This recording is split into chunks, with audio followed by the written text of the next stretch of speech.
Well, a Detroit man who claims he was profiled trying to cash checks in Livonia is now suing TCF Bank tonight. Ironically enough, those checks were related to a separate racial discrimination case. He told 7 Action News reporter Jen Shans the way he was treated is more salt in the wound.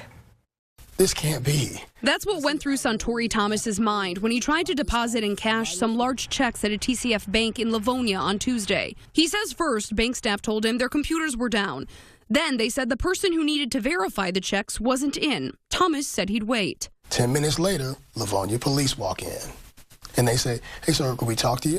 And I was like shocked. I'm like, who, me? Thomas has no criminal history or history of bank fraud. The checks Thomas was trying to deposit were from a workplace racial discrimination settlement from last year. After this, he says he feels discriminated against all over again. Because I'm black, this is happening. I said, if I was white, this wouldn't be happening. Ultimately, police left and the case was closed, according to Thomas's attorney, Deborah Gordon. But bank staff started a fraud investigation.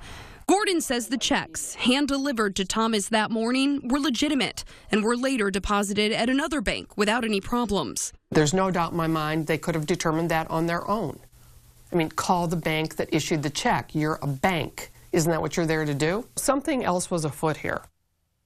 And in my opinion, there's only one thing: banking while black. In a statement, a TCF spokesperson says, quote, "We apologize for the experience Mr. Thomas had at our banking center. Local police should not have been involved. We strongly condemn racism and discrimination of any kind. We take extra precautions involving large deposits and requests for cash.